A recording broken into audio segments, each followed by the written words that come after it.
I mean, the $12 million, Your Worship, with all due respect, that if work starts on Western Springs, that's exactly what will happen. So well, that's why, as far as I'm concerned, it's relevant, because, Your Worship, it was based also on the interview you had this morning.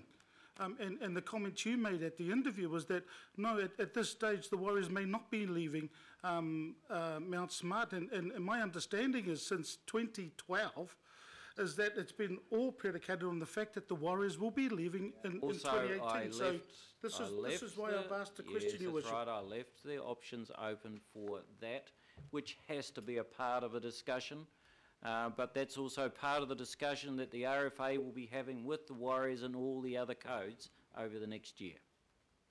Okay, so, Your Worship, the next comment I will make is that if, in fact, that there's no decision that's been made as whether the Warriors could stay or not stay there, and that's what I'm hearing, I would ask that the stakeholders that we have up there include the fans of Speedway, because at the moment the only people that RFA, from my understanding, have been spoken to is the promoter. Yep. But like everybody else, we're getting the emails from fans and everything else, so I would hope that the organisations and the fan base, that the stakeholders are included, and that's the fans, Your Worship. Yep, thank you. Councillor Wayne, I don't want any repetitive questions or comments.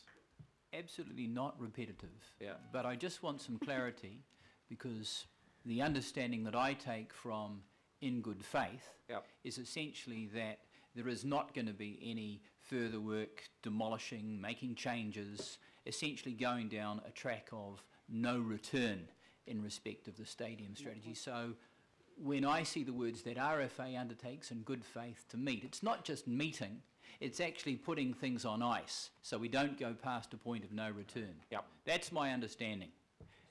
Is that my understanding as far as RFA is concerned? I could possibly answer the two questions. Yes, go for it. The sequencing in terms of the budget, Councillor Filipina. From memory, the draft budget timing at the moment suggests Western Springs investment was 217, 218, I think. Yeah. So if you like, the come back to York, the first cab off the rank that we'd identified was the QBE developments. So that's on ice? Well, hang on. You're talking, the discussion is with one or two bodies, right? Not the whole strategy. So we will hear back from the CEO. That's what we're basically asking for here. And apologies from the CEO, Your Worship. He's actually at a meeting with the sporting franchise. Well, I think my concern, Mr Mayor, is if we're going to have investment that's going to be spending money in areas that... Councillor Wayne, it will be reported at future committees. Okay, well then, nothing's happening right now? Oh, look. Councillor That's what I'm after. Mr Chairman, I know that Councillor Crum and I were both keen on an amendment that was along the lines of the CEO of RFA be authorised to review.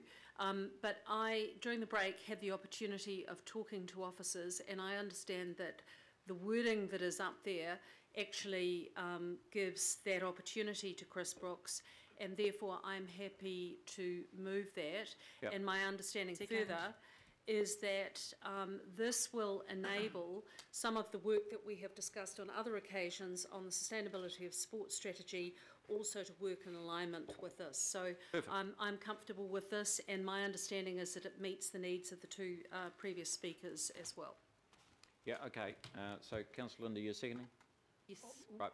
Mr Chairman, just with that, this is a historic moment because it was actually my amendment that I wrote 2 days ago and sent to you. You can do it. There you go. And sent to you. So what I'm saying to you is this is thank you for taking it on. I thought it was a chairman's recommendation because of mine and yours positive collaboration. Yes. I think that it's an outstanding example of synergy around the chamber. You should really first. So I'm going to move it. Second. All those in favour say aye. Aye. Kathy.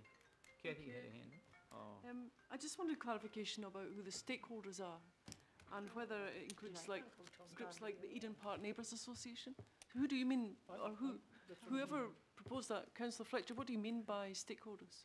Well, my understanding is that it will include, I mean, there's been a comprehensive amount of consultation undertaken, but we haven't landed in a happy place. So this gives the opportunity for Chris Brooks to go back and consult and review all of the material that has come under the RFA thus far. So I see it as an all-inclusive, and that's certainly the comfort that I've had in the discussions with others. And like Councillor Philippina, does that include the fan base? The fan-based organisations, the organisations that represent the fan base. Sorry, stop. That's logistics, and we'll leave it up to the RFA to sort that out. If you've got suggestions, give it to them. We're not going to be able to sort it out. No faith in them Well in then, could I regards have a to it. list of the stakeholders that have been consulted? Good faith. Yeah. Key words. Okay. Right. Well, the undertaking was fair. So it's been moved and seconded. The undertaking was fair. All those in favour say aye. Aye. The Yes, undertaking well done. was there. Now, I chaps, will thank hold you. it to them. Eight. Who? Brett. Is he? There he is. Right, we're going back to Grid AKL. Brett, we had a question of sorts from Councillor Brewer about progress thus far in Grid AKL and what it is that you're proposing in terms of the future of that. Now, I don't really want to, I mean, this is a decision-making body. I don't want a long sort of diatribe on this. These types of questions would usually have been asked about 10 months ago. But anyhow, here we are. The question is one about Grid AKL, proposed expenditure, and whether we're getting value for money. And location. Okay, thank you, Your Worship. So the Grid AKL is at the heart of the innovation plan that ATED has developed on behalf of Auckland Council and that is part of the economic development strategy. So just that at a high level, and that plan has involved developing Grid AKL, the Auckland's innovation hub at Wynyard Quarter in a high-profile location, so that we really showcase innovation, you know, to both Aucklanders but also people who are visiting the city. The amount in the LTP today is about half of the original LTP request 3 years ago, and that funding is to go towards developing the precinct, which provides a range of different buildings and facilities, from facilities designed for start-up companies through to facilities for more mature companies. So if you like, the innovation life cycle that those companies go through. To date, we've opened the first of those buildings in a temporary space, which is the Polpero building, and that is fully occupied now by early stage companies, by the Lightning Lab Accelerator, and by the innovation space. That building is intended to be demolished and to become part of the residential development that will go ahead at Wynyard Quarter. The next building, the Lysart building, will be opened in October, and the remaining investment that is in this LTP is for the development of Building 5A, which will be the first new building in the innovation precinct for early stage companies. Does that address? Yep, that's good. Councillor Linda. Thank you. I guess my concern is we're providing office space effectively. Are we getting the top commercial return that we could get if a private company owned that building and let it out for office space? I'll answer that question in two parts. The first part is that we curate through the relationship with Biz Dojo and the Ice House, who we have contracted to manage the precinct. We provide curated space for companies. So that ensures that it isn't just about a occupancy model, it's actually about the events and the other activities that happen down there.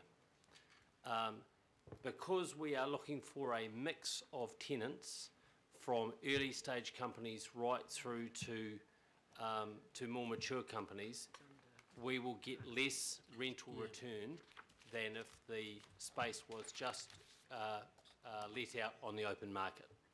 Because on the open market, you would just take, you know, first come, first served as tenants. But there is, I should emphasise, there is a mix of tenants in the proposal. So they're not all early stage companies, and the predominant number of tenants will be paying full market rental, but not all.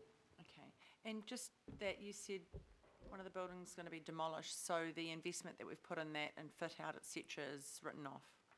Yes, so we've had to our plans for the precinct have had, so Waterfront Auckland are our landlord, and so our plans for the precinct have been based around Waterfront's long-term plans for the development of that precinct. So they have made buildings available to us as you know, as they've been ready, and so you know, that's been part of that overall precinct plan. So we've, you know, we're a tenant and they're the landlord.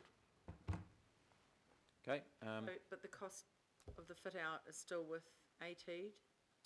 Yes, predominantly. It will still be written off once those buildings are demolished? Correct. In effect, it won't be written off. It was always planned to be written over the term of the lease. Yep. So it was minimal outlay and written off over the term of the lease. So at the end of the lease, there will be no residual amount to be written off. Thanks, Barbara. Captain